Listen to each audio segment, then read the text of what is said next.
I'm running. Okay. Norman, thanks for coming. I just want to check whether you're happy to be interviewed for this DVD about Bill Norton's life in Bolton. Yes, I am. Yes, very much so. Before we go on to the issues we're going to talk to you about, I just want to go back to what we've just been talking about Tippler toilets. Tell me the difficulties there were with cats and Tippler toilets.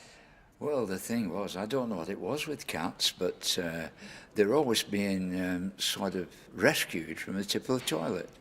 What they could smell down there, I have no idea, but it wasn't a nice job getting hold of the cat that had been in a Tippler toilet. You know, I don't know, and it wasn't just one cat on the odd occasion, it was lots of cats, and I can't explain why. Thank you, Norman. Okay, could you just say what your name is and where you were born and brought up? Yeah. I'm Norman Hindley. I was born on the 14th of September 1930, and I was born in Holland Street in Astley-Bridge.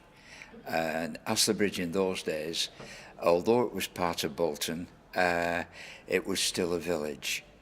My mother and most of the people in Astley-Bridge, they never went to town, they always went to Bolton. We didn't want anything to do with Bolton, I'm afraid.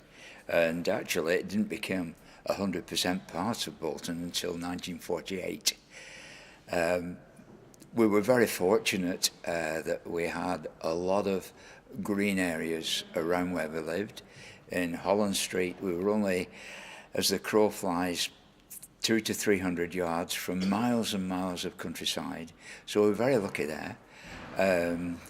Again, we had a 2 up, 2 down, but we also had an attic. But the attic really was just a junk room. In fact, when we were clearing the house after my mother had moved, it took us 3 weeks to empty the attic. She was a hoarder, and the reason in those days, people were so poor, they would save anything because they all saying it might come in.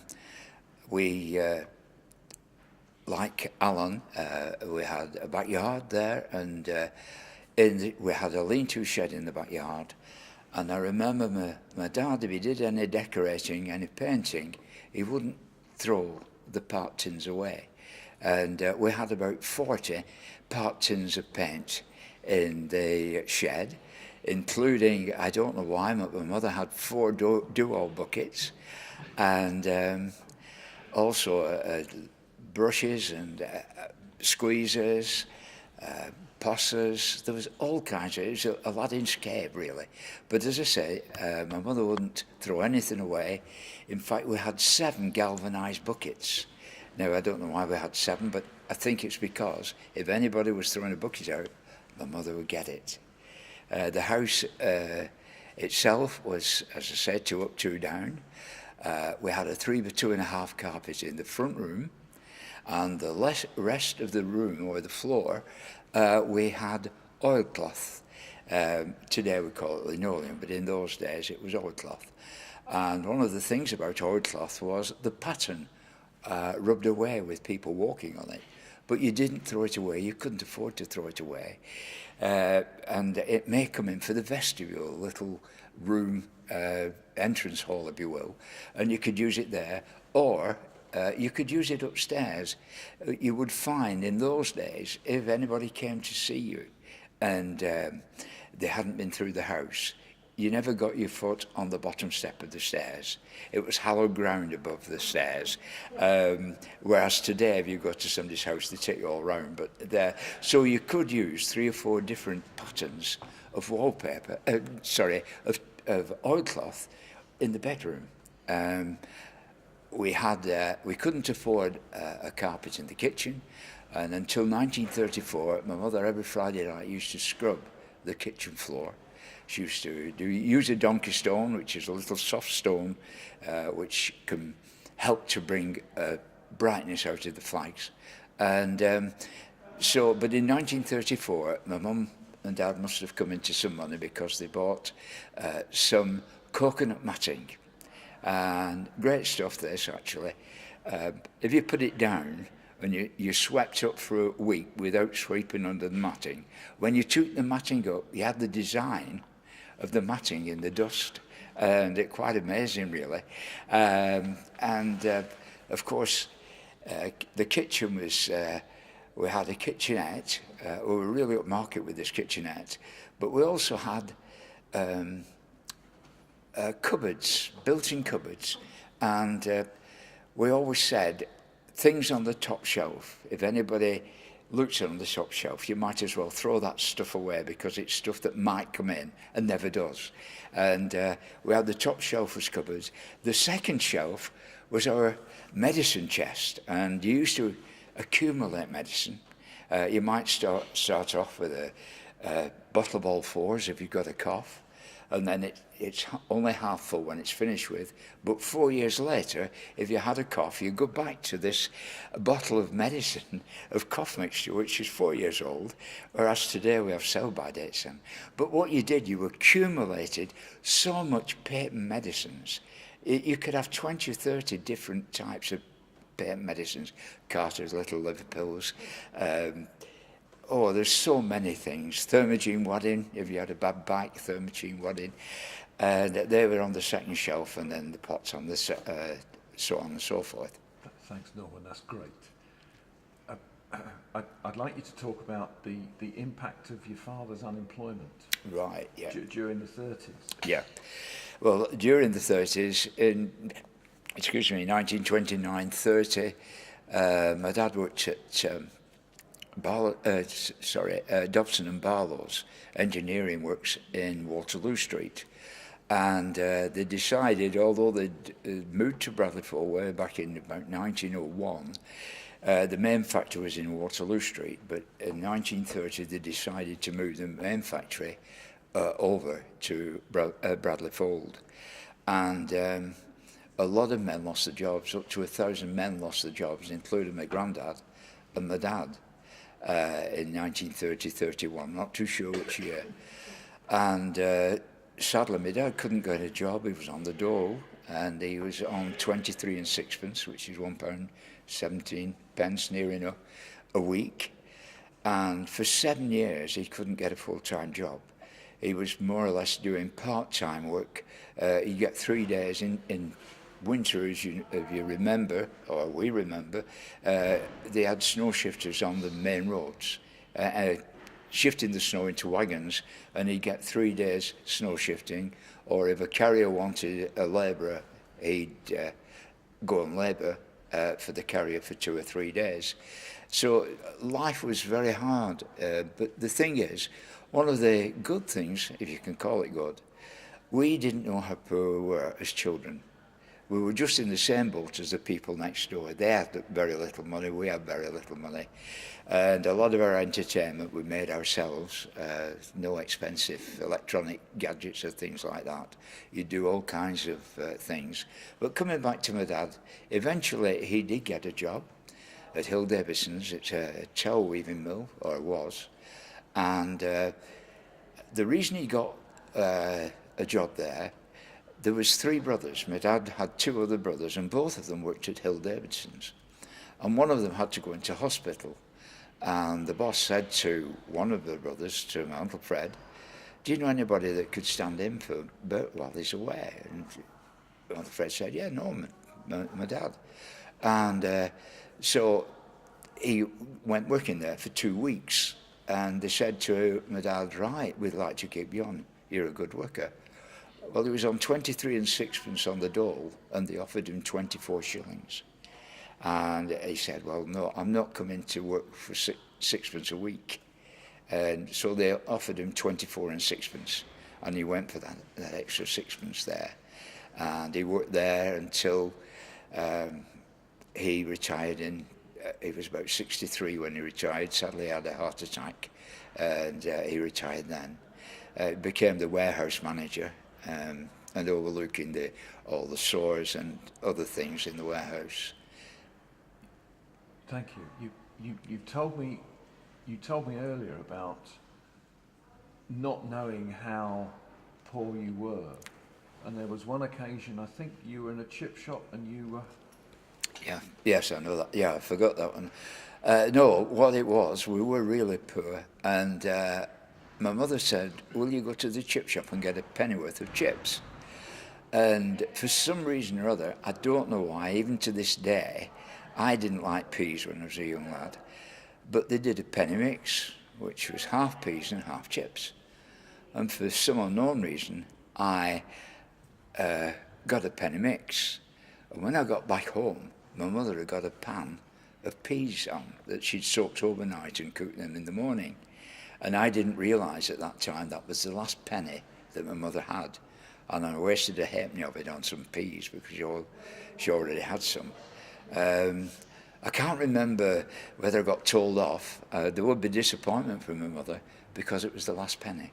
And we were very keen on taking empty bottles back as well because there was money on them. Another thing that we were keen on, we had a penny gas meter. And we used to say, if the light was going down, we used to say, the gas is begging, needs some money in the meter. And you put a penny in and the light would come up again. And we used to look forward every 3 months to the gas chap, as we called him. He was the gas inspector that come and read your meter. He then added up how much money you had in your meter. Then he did a little calculation because if you had a penny meter, you paid a little bit more for your gas than the people with a quarter of the meter. And you would get a rebate. It may be only threepence or fourpence, but my mother's eyes would light up when she got this rebate. If you used a lot more gas, of course, you got a bigger rebate. So it was living hand to mouth virtually every day, but our parents didn't show us that. They didn't show us that side. There was an occasion when you were with your father, is that right, in a chip shop, and you begged for a...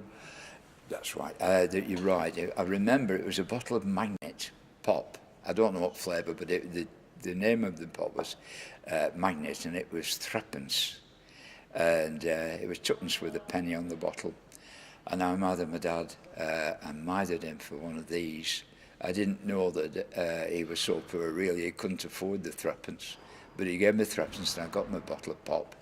And then, of course, I took it back and gave my dad the penny back after, because I drunk it outside. But things were really tight. Looking back, I just realised how poor everybody was around here, around this area, you know, Astley Bridge. And my mother would walk, just going down on the tram or the bus into town. She'd walk to the next step because it was a halfpenny cheaper to get on the bus at Seymour Road rather than at Belmont Road, that's in Astley Bridge. So, yeah, and as I say, they wouldn't throw anything away, neither my dad or my mother. My dad was a hoarder of wood. Any furniture or any jobs he did, he always saved the wood, even if it was only 3 or 4 inches square, he'd save it or whatever. My mother wouldn't throw anything away, rags and all that. And also, with the rags, of course, you could get donkey stones. When the man came round, the rag and bone man, he would give you donkey stones, which you used for scrubbing the step and the windowsills. In those days, you used to scrub your front step and all your windowsills, and then you get your donkey stone, primarily a white one, and you put it on the edge of the windowsill and the edge of the step, and it made it look posh. And some people would, my mother would do the step, and then she'd do 2 square yards of flags outside the step. And also, you got some people who were rather posh, and they used to mop right down to the pavement edge there. And you'd find people, this is quite funny, if somebody had just mopped all the step, people would tiptoe over the mopping. Now then, that was so they wouldn't spoil the mopping, if you will. Okay, so there was pride as well. Oh, that's right, yes, yeah. Just moving on to your employment, because Bill Norton worked for the Co-op. He did. I know you worked in a shop for a while in the Co-op. That's right. But could you tell us about what sort of employer the Co-op was? Well, going back to the 30s, the thought was with many people that if you got a job with the Co-op or the council, you were made for life. In those days, people were working for one firm for life.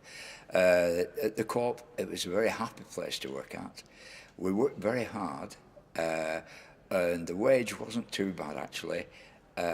my first wage was 32 and sixpence a week, which wasn't bad at 14, because I left school at 14. And they were good employers. You had a pension scheme which covered you, and also there was a lot of things good about the co-op. You were, as I say, you were very busy. You could go from shop to shop. I actually started at a shop called Vernon Street, and I worked there for 2 years. Moved on to Hibbert Street, which is near the Iron Church, another 2 years there, into the army for 2 years. And then I went to the Central, and you start moving about then when you get into your 20s, because the staff going on holiday and sickness, they have relief staff, and if you get on a relief, you can do 2 shops in one day, you know. And I always had a part of my bucket list. It sounds silly today, but living in Astley-Bridge, we used to go to the Co-op on Belmont Road, the bottom of Belmont Road. It's a Bookies now. And I used to go with my mother Friday night when my dad brought his wage home, when he got a full-time job. She'd go to the Co-op Friday night. And actually, that's where all the tittle-tattle went on. You found out such a body, oh, she's having a baby. And you got all the rigmarole at the Co-op because it used to take 3/4 an hour before you got served. And I seemed to, the lads used to ruffle my hair and give me a piece of cheese, you know. And not in wartime, it was ration, but they give me a piece of cheese. And I thought, oh, I'd like to work here. I'd like to work on this counter here, this particular one. And I never got the opportunity. And then one day, the boss said to me, oh, Norman, do you think you could go to Astley-Bridge shop? Only for this afternoon. And believe it or not, I went to the shop, and the manager put me on this counter. So part of my bucket list had been fulfilled with this. But it was happy, and you had, believe it or not, you had your own customers. I know it sounds funny that, but you did. You'd have customers in a queue, and the next assistant, he might have nobody there. I thought, no, wait for him. Or he might have a queue, and I'd be free. No, wait for him. And this is how it happened. So it's very personal. It was, yeah. You're very close to the people there. Yeah. Okay, that's it. That's great. Okay, right. Thank you. Okay. That's lovely, yeah.